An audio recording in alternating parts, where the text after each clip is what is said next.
ये हमारे पास क्या था, इनर मेम्ब्रेन। ये क्या थी, इनर मेम्ब्रेन। ये उसका, इसके आउटर मेम्ब्रेन, ये उसका मैट्रिक्स वाला पार्ट। ये कौन सा पार्ट है, मैट्रिक्स, ठीक है। ये इनर मेम्ब्रेन, ये आउटर मेम्ब्रेन और ये स्पेस है, ठीक है। यहाँ पर जो कॉम्प्लेक्सेस थे ना, मैं यहाँ बना रहा हूँ, ये 1 कॉम्प्लेक्स था, ये 3 कॉम्प्लेक्स था, ये 4 कॉम्प्लेक्स था, और यहाँ पर एक 5 कॉम्प्लेक्स दरम्यान में, यहाँ पे कोएंजाइम Q और यहाँ पर साइटोक्रोम। तो यहाँ से क्या हो रहा था, यहाँ से हमने मैट्रिक्स से जो प्रोटॉन्स थे उसको बाहर भेज दिए गए। तो यहाँ पर इस स्पेस में प्रोटॉन्स ज्यादा होते चले जाते हैं, इस स्पेस में प्रोटॉन्स क्या होते चले जाते हैं, ज्यादा, ठीक है। अब ये जो प्रोटॉन है ये वापस इन चीजों, यहाँ से इन कॉम्प्लेक्सेस से वापस अंदर नहीं आ सकते। देखो हम आहिस्ता आहिस्ता यहाँ से प्रोटॉन उठा के वहां भेज रहे हैं, तो इस स्पेस में जो पॉजिटिव चार्ज है उसकी कसरत होती जा रही है, उसकी क्या होती जा रही है, वो ज्यादा होते जा रहे हैं। लेकिन जो मैट्रिक्स है वहां पर पॉजिटिव चार्ज की कम होने की वजह से नेगेटिव चार्ज बनता जा रहा है। कौन सा चार्ज बनता जा रहा है, नेगेटिव। ऊपर H पॉजिटिव ज्यादा होते जा रहे हैं, यहाँ पर कम होते जा रहे हैं। तो इस तरीके से ये इलेक्ट्रोकेमिकल ग्रेडियंट बन गया। क्या बन गया, इलेक्ट्रोकेमिकल ग्रेडियंट। क्योंकि यहाँ पर हमारे पास जो हाइड्रोजन है वो बहुत ज्यादा हो गए, तो ये इसको यहाँ पर जो स्पेस में हाइड्रोजन की बहुत ज्यादा बहुतायत है, इसको बोलते हैं प्रोटॉन ग्रेडियंट। इसे क्या बोलते हैं, प्रोटॉन ग्रेडियंट। यहाँ पे पॉजिटिव, यहाँ पर हो गया नेगेटिव। तो अब ये प्रोटॉन जो है ये वापस मैट्रिक्स में आने की कोशिश करेंगे, लेकिन मैट्रिक्स में आने के लिए इनके पास सिर्फ एक ही रास्ता है, और वो रास्ता है कॉम्प्लेक्स 5 की सूरत में। किसकी सूरत में, कॉम्प्लेक्स 5। कॉम्प्लेक्स 5 क्या होता है, वो भी इसी इनर मेम्ब्रेन स्पेस में, ये जो बाकी कॉम्प्लेक्सेस हैं इसी के साथ होता है, जिसको मैं यहाँ पे ड्रा करता हूँ कॉम्प्लेक्स 5 को, ठीक है। ये जो कॉम्प्लेक्स 5 है ये इधर ही पड़ा होता है, और यही कॉम्प्लेक्स जो है ये वाहिद एक रास्ता है जहां से ये हाइड्रोजन जो है वो वापस मैट्रिक्स में आ सकते हैं। ये जो कॉम्प्लेक्स 5 है इसका नाम है एटीपी सिंथेज कॉम्प्लेक्स। इसका नाम क्या है, एटीपी सिंथेज कॉम्प्लेक्स, ठीक है, एटीपी सिंथेज कॉम्प्लेक्स। इसका एक और नाम भी है और उसको कहते हैं F0 F1 ATPase। क्या नाम है उसका दूसरा, F1 F0 ATPase, ठीक है। ये चीजें जो है ये हमारे पास माइटोकॉन्ड्रिया के अंदर भी हो रही हैं। अब मैं इस कॉम्प्लेक्स को थोड़ा सा डिफाइन करता हूँ कि ये कॉम्प्लेक्स है कैसे। इसको हम अलग से ये चीजें साफ करके इसको बड़ी तफसील से देखेंगे कि ये जो ATPase सिंथेज कॉम्प्लेक्स है ये काम कैसे करता है, ठीक है। तो मैं यहाँ पे बनाता हूँ ATPase सिंथेज कॉम्प्लेक्स, बाकी कुछ भी नहीं बनाता। जो एटीपी सिंथेज कॉम्प्लेक्स है उसमें देखो एक F0 और एक F1, इसके दो नाम हैं। याद रखना जो F0 है ये भी हमारे पास कंपाउंड है, एलिमेंट्री कॉम्प्लेक्स है, और ये वाटर इनसॉल्युबल होता है। ये क्या होता है, वाटर इनसॉल्युबल। वाटर इनसॉल्युबल होने की वजह से ये जो इनर मेम्ब्रेन की बाइलिपिड लेयर है उसमें ये एम्बेड हो जाता है और उसमें ये फंस जाता है, ठीक है। तो उस F0 की वजह से जो हमारे पास ये हमारे पास क्या है, इनर मेम्ब्रेन, और इसमें यहाँ पर अंदर क्या होता है, F0। अंदर क्या होता है, F0। ये इनर मेम्ब्रेन है और ये पर अंदर जो ये वाला स्ट्रक्चर है ये क्या है, इसको कहते हैं F0। इसे क्या बोलते हैं, F0। और ये F1 क्या है, ये वाटर सॉल्युबल होते हैं, ये वाटर सॉल्युबल है।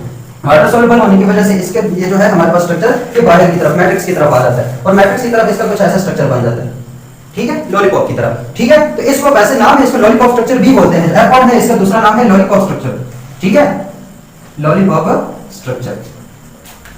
इस लॉलीपॉप स्ट्रक्चर के अंदर जो है इस सिरे पर एक मोटर सी बनी होती है। क्या बनी होती है, मोटर सी, रोटेटरी इंजन लगा होता है। ये F1 है, ठीक है। इस पे 3 इसके डायमेंशंस है, 3 पार्ट्स होते हैं, ठीक है, 1 2 और 3, ठीक है। एक हमारे पास L पार्ट होता है, एक T पार्ट होता है और एक O पार्ट होता है। याद रखना जो F1 है उसके सिरे पे कितने पार्ट्स है, इंजन से लगे जैसे एक मोटर, एक टरबाइन लगी है जिसके 3 पार्ट है, एक L पार्ट, एक T पार्ट और एक O पार्ट। L का मतलब होता है लूज, L का मतलब क्या है, लूज एंड, इसको बोलते हैं लूज एंड। मैं F1 पार्टिकल को एक्सप्लेन कर रहा हूं, इसको क्या कहते हैं, लूज एंड। ये जो T है इसको कहते हैं टाइट एंड, इसे क्या बोलते हैं, tight and.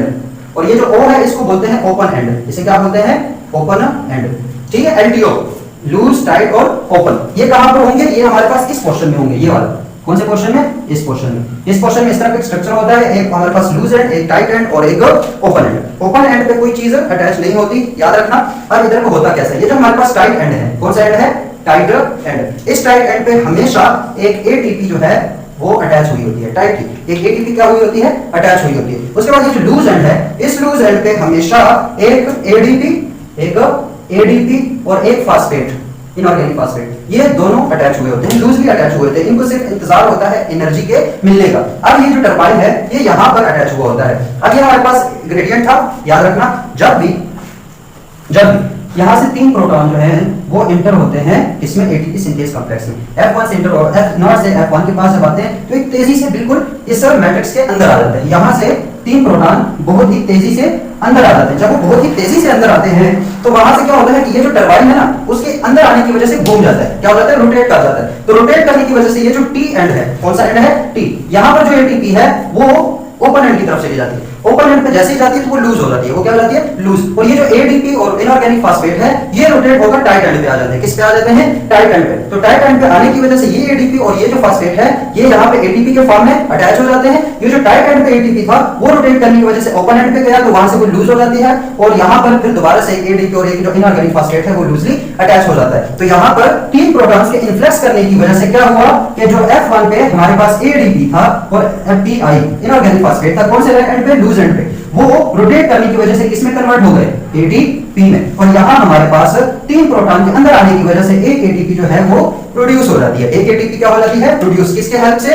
ATP synthase complex. इस सब कॉम्प्लेक्स को क्या कहेंगे, एटीपी सिंथेज कॉम्प्लेक्स। तो एक एटीपी जनरेट हो गई। अब मुझे तुम लोग बताओ कि जब हमने NADH की बात की थी, किसकी बात की थी, NADH की, तो NADH में तकरीबन कितने प्रोटॉन थे, 10, कितने थे, 10 प्रोटॉन को बाहर भेज रहा था। तो जब वो 10 प्रोटॉन वापस अंदर आएंगे तो वो इस सिंथेज कॉम्प्लेक्स को कितनी बार घुमा सकते हैं, मैक्सिमम 3 बार तो घुमा ही लेंगे ना। तो 3 बार घुमाने की वजह से यहाँ पर कितने एटीपी प्रोड्यूस होंगे, 3। इसी वजह से हम कहते हैं कि जो 1NADH है वो हमारे पास 3 एटीपी को प्रोड्यूस करता है। क्यों 3 एटीपी को प्रोड्यूस करता है, क्योंकि उसके पास इतनी एनर्जी थी कि उसने मैट्रिक्स से 10 प्रोटॉन्स को स्पेस में भेजा था। तो जब वो उस ग्रेडियंट से वापस सिंथेज कॉम्प्लेक्स की मदद से आएंगे अंदर मैट्रिक्स की तरफ तो वो इस टरबाइन को 3 बार घुमाएंगे, ठीक है। एक NADH के जो प्रोटॉन है वो कितनी बार घुमाएंगे, इसको 3 बार घुमाएंगे और 3 बार घुमाने की वजह से जो एटीपी प्रोड्यूस होगी वो 3 एटीपी होगी। लेकिन अगर हमने बात की थी FADH2 की, तो FADH2 हमारे पास कितनों को बाहर लेकर जा रहा था, 6 प्रोटॉन्स को, कितनों को, 6 को। तो अब 3 प्रोटॉन्स एक एटीपी के लिए मस्ट हैं तो फिर 6 प्रोटॉन्स मैक्सिमम कितने एटीपी देंगे,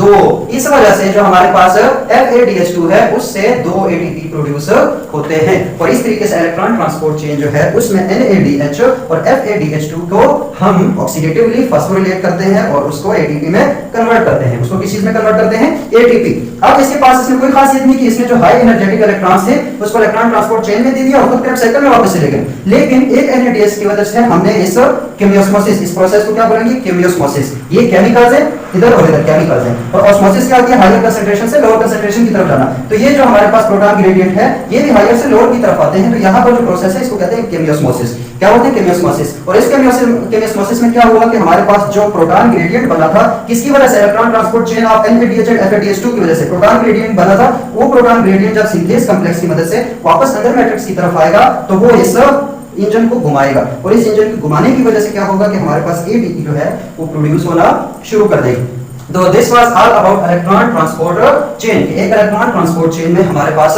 क्या क्या होता है, ठीक है। अब ये जो इलेक्ट्रॉन ट्रांसपोर्ट चेन है इसमें बेसिक्स बातें क्या हुई थी, बेसिक्स बातें यही हुई थी कि हमारे पास NADH और FADH2 जो है वो इलेक्ट्रॉन ट्रांसपोर्ट में इंटर होते हैं। वहां से वो इलेक्ट्रॉन को ड्यू टू ऑक्सीडेशन रिडक्शन आगे भेजते चले जाते हैं और इन इलेक्ट्रॉन्स की वजह से हमारे पास मैट्रिक्स से जो प्रोटॉन्स हैं वो इनर मेम्ब्रेन स्पेस में चले जाते हैं। इनर मेम्ब्रेन स्पेस में जाने की वजह से वहां पे प्रोटॉन ग्रेडियंट बन जाता है। प्रोटॉन ग्रेडियंट के बनने के बाद जब वो प्रोटॉन दोबारा से एटीपी सिंथेज कॉम्प्लेक्स की मदद से वापस मैट्रिक्स में आएंगे तो 3 प्रोटॉन के आने की वजह से टरबाइन एक बार घूम जाएगा और जैसे ही वो एक बार रोटेटरी इंजन जो है हमारे पास F1 का वो घूमेगा तो उस घूमने की वजह से क्या प्रोड्यूस होगा, एटीपी। अब क्योंकि हमारे पास जो NADH2 है वो इतने तकरीबन 10 प्रोटॉन को स्पेस में भेजता है, जब वो वापस आते हैं तो हमारे पास 3 एटीपी प्रोड्यूस करते हैं। लेकिन जब FADH2 जाता है तो वो 6 प्रोटॉन को मैक्सिमम रिलीज करवा सकता है स्पेस में। तो जब वो वापस आएंगे तो उससे सिर्फ 2 एटीपी प्रोड्यूस होंगे, ठीक है। तो दिस वाज ऑल अबाउट हमारे पास इलेक्ट्रॉन ट्रांसपोर्ट चेन। कुछ समझ